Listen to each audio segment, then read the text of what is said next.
And we're back with part two of 50 questions with Delegate Price. I know you're eager to jump into this legislation, so let's get into it.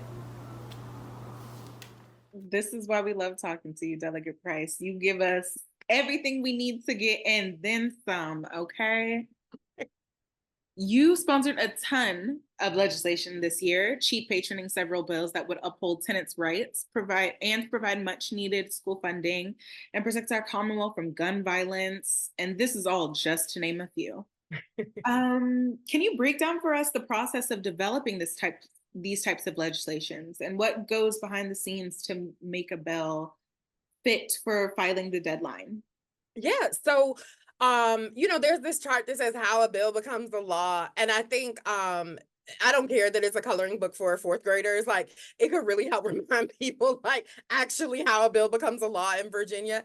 And I think the most important is the first slide. And it's this, guy meeting with this other guy. It could be, all of the genders can do it, but this guy meeting with this other guy, and it's like the idea comes from a conversation with a constituent, and that's really how it should be, and that's how I run my office. So I have office hours all throughout the year. I hear from constituents what their concerns are, what their lived experience is, and how can we fix the problem, and then that's how we go. But remember, we are a citizen legislature, and so we are supposedly part-time, but a lot of us come from a lot of different backgrounds. Most of us are not lawyers, so there are full-time lawyers that we work with, that we take the idea to them. They're with the Department of Legislative Services. They are amazingly talented people. And then we work with them to turn our ideas into legislation that's hopefully sound and constitutional. Now, they usually have to do what the members say, but I love their input where they're like, well, actually, the way the Constitution is set up, or the way the Dillon rule is, and they just have such a wealth of knowledge. Then we come with the bill. We introduce the bill, then we present it in the subcommittee that is decided that it will go through, and then once it gets out of the House, it goes to the Senate. Once it gets out of the Senate, if they're identical, it goes to if they're the two different versions are identical, it goes to the governor. The governor can sign it, amend it, veto it, or do nothing. If he or she signs it or does nothing, it becomes law. Then we come back in April for the amendment and the vetoes. If we sustain or pass the amendment, then it becomes law. If we if we reject the amendment, it goes back to the governor. Then the governor can sign it or veto it. So it's like a choose your own adventure. But I think, again, the most important thing for your listeners to hear is that our legislation comes from their ideas, their lived experience. If you hit a roadblock in something, or if you see something, you're like, that's not right, we should make a change, then please take that to your legislator, because that is literally where we come up with ideas for bills. Thank you so much for breaking that down for me and all of our listeners out there. That is very valuable information. Yeah. Let's get into your legislation. HB 603 was recently enacted, and congratulations are in order for all that were involved in the process. Can you give us a rundown on what the bill will do in layman's terms? Yep. So, and this is a great example. So I have this conversation with teachers, and there were several teachers that were like, listen, I don't know what's going on, but this generation does not know how to have an argument, and everybody lives to see another day, right? So it could be some small argument that happened over the weekend within the community, then it's big time problems that come into the school on Monday morning. And we know in Newport News that some of those arguments then lead to gun violence, right? And so looking at what we could do with our curriculum, not adding any new tests, not adding a lot of pressure on teachers, but what could we do to help students? And so HB 603 will be infusing mental health concepts, self-awareness, emotional intelligence, social and emotional learning into the public school curriculum within the physical education curriculum, to help people learn how to navigate stress, how to navigate, conflict, how to resolve it peacefully, how to respect others. And so it's a it's intended to be part of a solution, right? Because if you're a part of a faith community, you're getting it there. If the parents are involved in the child's life, it should be getting it there. But you know, you watch these children spend most of their time within schools. If it's not happening in a faith community, if it's not happening with the parents, at least we can say it is happening in public school education. And so I'm really proud about that. We heard from social workers and school counselors and just like what this would be able to do, and we outlined like some of the things that have got to be included. So looking forward to what the Department of Education comes up with, hearing back from superintendents and teachers alike, even parents and students, that this is going to be a really pivotal bill moving forward. And so glad that we were able to get that all the way through to the finish line. Me too. That seems very necessary in our community. I Yeah. could be using some of those classes today. Yeah. It's hard. Right. Oh my gosh. I love watching you speak during session. You always have insightful, pointed remarks directed to those who need it that really speak to the issues on the table. This year, you made a point that so many people come out and advocate for underrepresented communities when it comes to getting funding for their programs, yet they're never in other committees where their support could really bring meaningful change to our communities. For those who missed it, could you elaborate on that point and expand on the difficulties you face when trying to make change for underserved groups? Yeah, I think I remember the moment that you're talking about. And it was I just got fed up, you know, because like we sit in different committees. We're hearing speeches on the floor. And there was a moment when there was a ton of testimony that was trying to say what X, Y, or Z would do for the Black community or for the poor community. And it really resulted in like using working class people of color, again, specifically Black people, but using us as like pawns in whatever this, you know, chess game is. And I was just like, nah, nah, because when we're thinking about like gun violence prevention, when we're thinking about free school meals in all of the communities, when we're thinking about livable wages, things that can actually impact Black lives, Black youth, Black futures, Black trajectories, nowhere to be seen. But the minute there's a statistic that somebody can just say, "Oh, this could help Black people," it's like it's so disingenuous. And that would, and trust me, I was saying this to anybody, whether it's a white progressive from Northern Virginia that thinks, "Oh, let me go to this Black legislator and tell them how this issue is, you know, hurting Black people, so they'll be on my side." Do not use statistics that represent actual Black lives as just a piece of your agenda. If you are not working for the upliftment, empowerment, equity, and all of the health and happiness that Black people deserve across the board, then keep us out your mouth. And that's really what my message was, because we won't be used for the Republican agenda, the Democratic agenda. Either care about all of the things that we ourselves are asking for, or don't, but don't just pick and choose. And you know, I got some feedback and I had a really good hearty conversation with some of my allies that was like, ooh, point taken. Cause our stats are not about your convenience. It's really not. And the point was taken. And for those that, if it ruffled your feathers, I'm talking about you. Like, yeah, it hurts because you're doing something wrong. If it didn't hurt you and you're like, oh, that's not me, then keep it moving. But usually hit dogs holler. And maybe it was a point for us to, you know, have those deeper conversations. And like I said all the time, if you think that I'm talking about you, change your ways such that it's not. Right? Like you don't even have to, were you talking about me? Were you talking? I'm talking about all y'all. If it fits, I'm talking about you. But yeah, don't do that. And the Black Caucus, we are 32 members strong. We're not gonna sit here. And it's so see through, and they're predatory practices that some people were saying, oh, but look, it helps the Blacks. And like, bro, that's not what we're here for. So that's what was going on.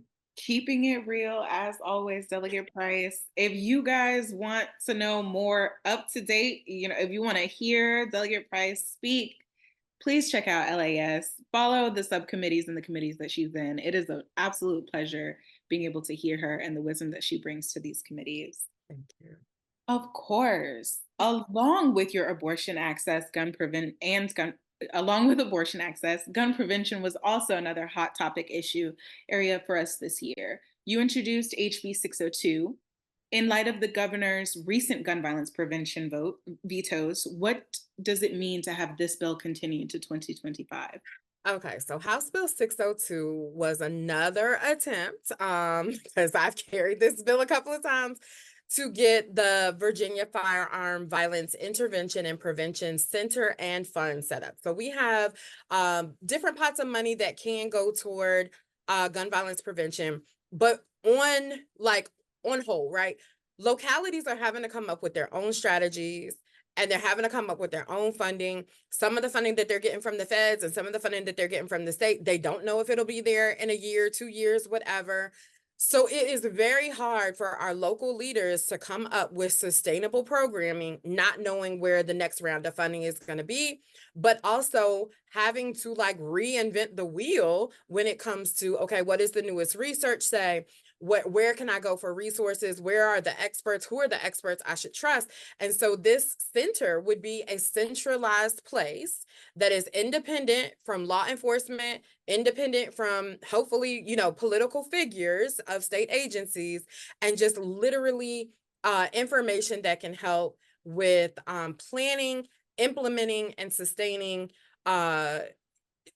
evidence-informed and evidence-based gun violence prevention.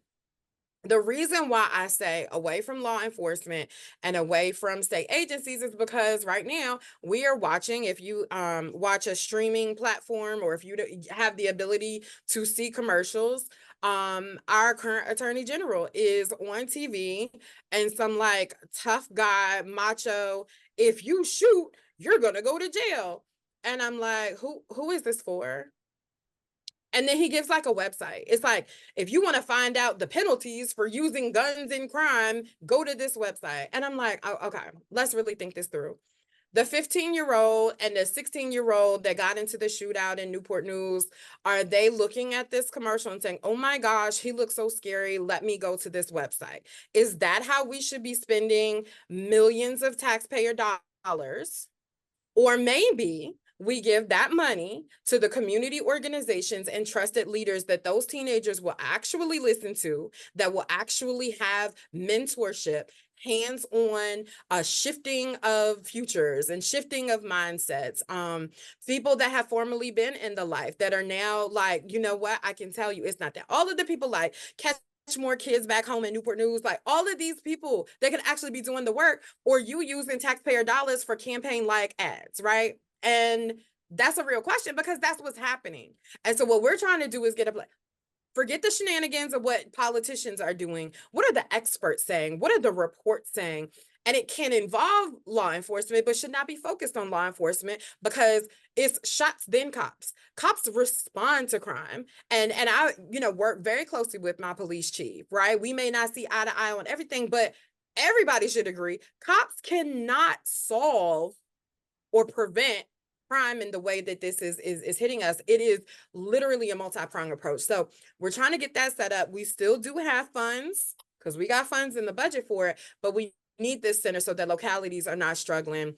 And firearm violence includes domestic violence. It includes gang violence. It includes preventing suicide by firearm. It includes all of that. And that would be in one central location where, the information would be, we're still working on it. I do not anticipate that this governor would sign the bill. So we're still getting it together. But these are the types of things that I need people to think through when they're picking who the next governor will be, because it needs to be a governor that will sign that bill. For sure. House Bill 609 passed through both chambers, intending to establish the right to contraception. Can you elaborate on the importance of legislation like this and whether or not you're surprised by the governor's actions on it?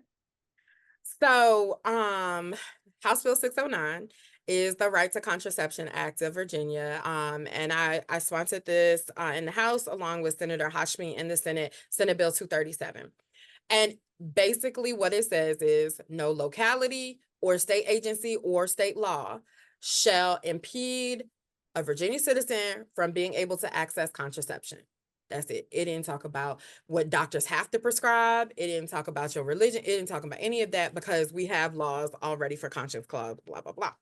So basically, it was just saying, yeah, in Virginia, we believe in the right to contraception, and now here's a law that puts our energy and time behind our words.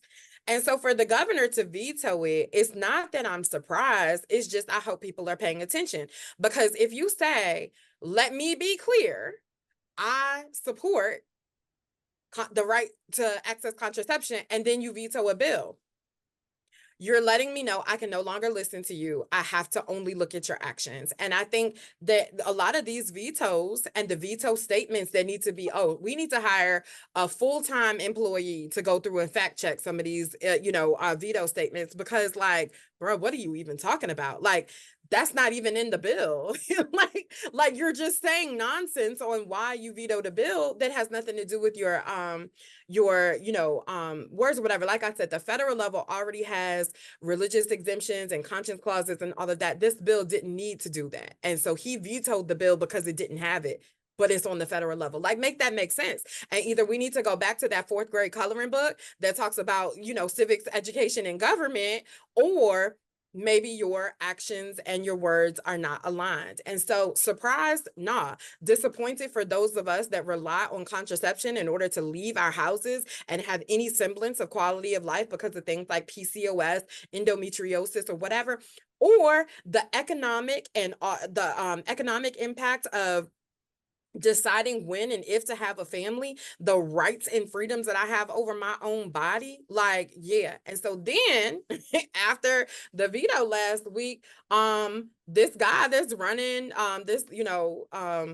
charged criminal that's running for president comes out of his mouth talking about, well, it's really important for what the states might do. And it's like, yeah, bro, Trump is going to shift as much to the states so that he does not have to state a stated proposal, so that he can still be, popular amongst whoever is thinking that dude should be, our president. And it just points back to the fact that Youngkin is doing Trump's agenda. Like, let us be clear, since he want to be clear. Let us be very clear. You support the right and sign the bill, or you don't support the right and you veto the bill. There's really no in between when it comes to right to contraception. And that's where we are. I think you'll see more developments.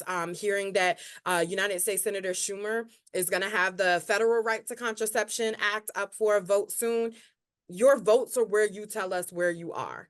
And that helps people make better decisions as they move into the next elections. And, at least y'all know where Democrats in Virginia stand. We all supported the Right to Contraception Act and got it out of the House, got it out of the Senate to the governor's desk, where he vetoed the bill. Keeping it real once again. What is your favorite thing about your role as delegate for the District 85? I think it is getting to show up at public schools and them learning that a little girl from Newport News grew up to be sitting in the same building where Thomas Jefferson and all of these people that they learn about in history actually walked and made decisions, and that I look like them. I'm tangible, I'm around the community. I grew up in Newport News, 4th generation to grow up and live in Newport News, and that I am the one taking their ideas and their voices to Richmond, and them and like watching the light bulb go off of, well, if she can do it, I can do it too. And I will, like, to the day I die, I will be working on that to make sure that the next generation knows that these pictures on these walls in the Capitol, they are changing and need to change, because we should be representative of the people of Virginia. And I think we are getting so much closer to that. And this year, of course, was the closest we've ever gotten to it.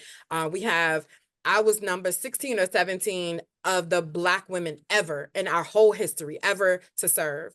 And now we are at 32 Black women ever have serving, and we're going to continue to make sure that that increases. And there are 20 of us serving right now at the same time, increasing the number of young people, increasing the number of people that have real careers, like all of the stuff that they bring their lived experience to it.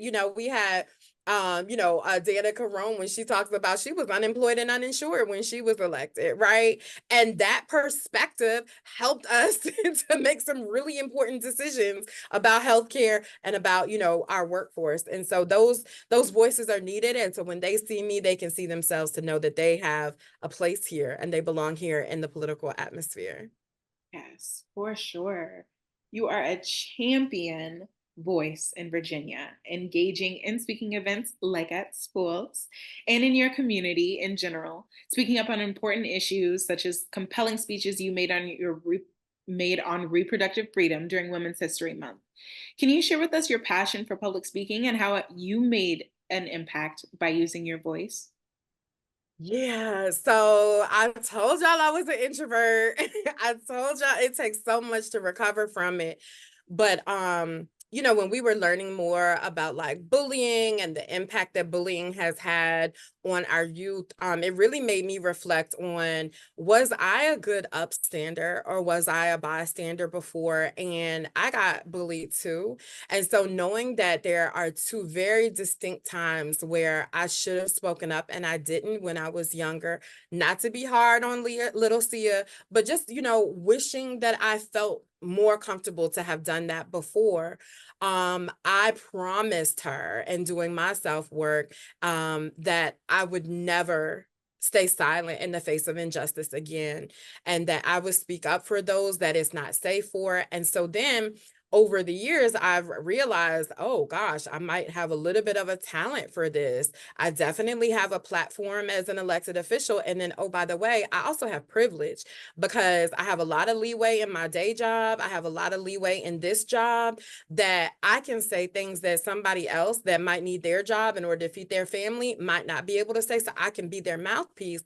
And so, I take that very seriously. So when I do speak up to give a speech on the floor, when I speak up in committee, when I'm speaking around the community or even nationally, I am very intentional about the words that I choose. I'm very intentional about my tone. I do my facts and research and, I get all of that together. And it's because I think this is a very important time in our history as we're creating what the history books will say about 2024, 2025, and generations to come. These decisions are being made now.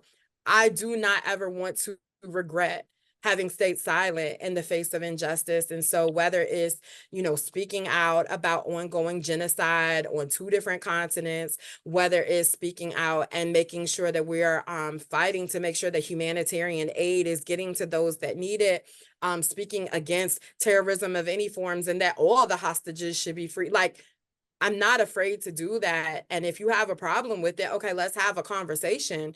But I have the privilege in order to speak. So I feel like I have to. I wish more people recognized and acted on their privilege the way that you do. Thank you so much for being the champion voice in Virginia. Thank you. If you could instantly pass one bill that you worked on this past session, which bill would it be? The right to contraception for all of the reasons stated. Like, people need contraception, period. For sure. If you could, what do you look forward to every legislative session? Adjourning sine die. Like what? No, Okay. okay. So I think the engagement with residents, helping bring the Richmond session, like it seems so opaque and so secretive sometimes.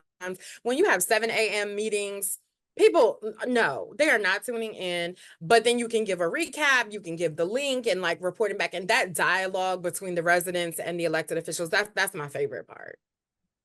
Okay. What surprising thing do you dread every session? Um, I don't know if people know, but like I'm a little bit socially awkward. And so I really dread the social interactions. Like I would much rather give a speech in front of 10,000 people than have to have a small talk conversation. So like, yeah, no, I don't want to know about your cat. Like I love you as a human, but I really am here for the work. I don't need no new friends. I have a great group of friends. And so like, but politics is relationships, right? So you have to do the work to build relationships. But I do not go to receptions. I don't drink. There's so many things that I dread, but there are things that I have tried to show up for more. I don't, I'm still not gonna do it all, but those are the things that I dread. Can we just do the work, please? That's what, you know. Delegate Price, I feel like the more I talk to you, the more we're like the same person, because the way that I have to work my social skills muscle just for a job in politics, I understand the struggle for sure. For sure.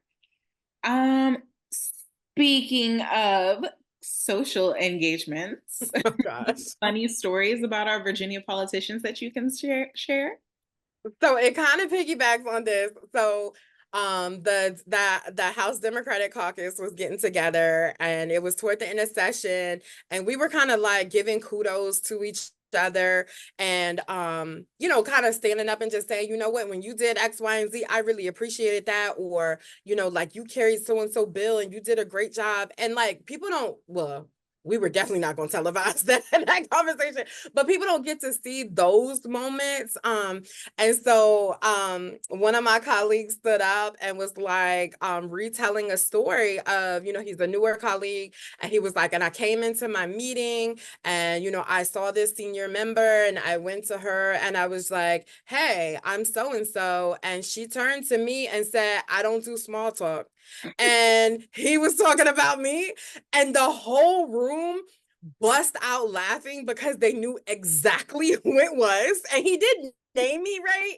But knew exactly who it was. And he was like, and her neon colored purse. Everybody knew exactly who it was. And it was funny. And like, I had to laugh because it was funny, but also like, I'm glad people know, right? I'm true to who I am. Like, I'm not gonna be talking about sports. I'm an Eagles fan. I watch the WNBA, like all of these things. Let's talk about that after session. But during session, like, bro, we got too many bills to read. We got too much to do, whatever, whatever.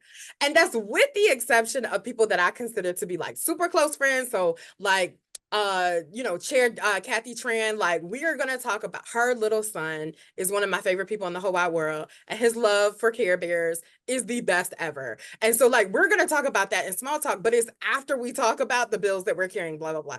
So when shout out to Josh Thomas, Delegate Josh Thomas, when he was telling that story, he was also smiling and giving me kudos, because he was like, you know, whether he understood it in that moment or not, once he got to see how I work, he got it. He respected it. And I do hope to have a small talk conversation with him in the interim and get to know him a little bit better. But that to me was hilarious. Everybody knew who it was before he even named me. I might actually have to steal that. Just preface, I don't do small talk. That's what I'm gonna start. I don't. If you could represent a different district other than the one you represent now, which one would you choose? Absolutely not. Absolutely not. Like, girl, I am a whole politician for the 85th district. Absolutely not. 85 Born and raised. Okay. Born and raised, I am ride or die for the city of Newport News. I guess if I had to pick another district, it would be Shelley Simon's district, which is right beside the district I represent. But it's gonna be in Newport News. That's what I know. That's what I live and what I breathe. You know, that's where people that raised me are. That's where, you know, family in the broadest sense of the word, church family, sororities, like, that's where my 44, soon to be, you know, 43, soon to be 44 years have been really there. And so I can't even, not even, can't do it. 85 district, you don't have to worry about a thing. Delegate Price is gonna stay here forever, okay? What's next for Delegate Price? Is there anything in the works that we can hear about now? Yes, I am laser focused on the 2024 elections. And that is from the local elections in Newport News, because I care about my city, all the way to, no hyperbole, working to help save democracy. And I know that's a hard conversation. I know it's a multi-layered conversation, but I'm not shy. So let's have those conversations. But I know what's at stake, right? So I am young-ish, Black woman, queer, neurodivergent, and disabled. Like, and the communities within all of those intersections are literally where the rubber will meet the road of whether or not we have white nationalists in charge, or whether we have a functioning democracy where it may not be perfect, but we live to fight another day. And so having those conversations in small groups, face to face, with people that feel strongly on both sides of whatever issues we may be working on, that's I think where that's all I can think of right now, because anything else that I might have ambitions for, or that issues I might want to work on for legislation in 2025, we have to have a functioning democracy and a functioning Congress in order for the next step to happen. So that's where I'm laser focused. I love it. I love it so much. Who's your favorite interviewer? Um, of course it's Shay, because Shay is the best. Me? Close Oh, second, Joy Reid. oh my gosh. I'm But so no, you know what? You and I have a good time because you're not shy to ask me hard questions. But also I think, Progress Virginia in general has helped put things in the forefront that need to be at the forefront. And whether my colleagues and I want to talk about those issues or not, we're going to, because you all have done such a great job shining light on what needs to be talked about. So I'm a big fan. And I love that you all make it accessible for people, because right now everybody has got to be tuned in. So I do definitely appreciate you, and I do definitely appreciate all of the folks that are doing the work to shine the light on truth, to shine the light on and the different myriad of ways people can engage into movement work or the process. So yeah, I'm a fan. well, y'all heard it here. Delegate Price is the fan of Progress Virginia. That means you should be too, okay? Period. You come to us for all things progressive. Delegate Price, I want to say thank you so much for sharing your time with me today, and your knowledge and your wisdom. Absolutely. I always enjoy having conversations with you. I feel like you give the best commentary ever in life. Oh Lord, I hope my comms team thinks the same. I never know. It's just gonna come out. The truth's gonna come out. So, but no, I appreciate your time, and thank you for the opportunity to chit chat with you. We definitely have to do it again. Thank you so much. And if you don't know about Delegate Price, now you know, okay? Politician after my own heart, listening to her constituents, making changes to keep Virginia more progressive, and delivering the hard hitting facts and commentary whenever it is needed and necessary. What's not to like? Stay tuned for another episode on this series of Getting to Know Your Legislators. Who knows? Might be your district next.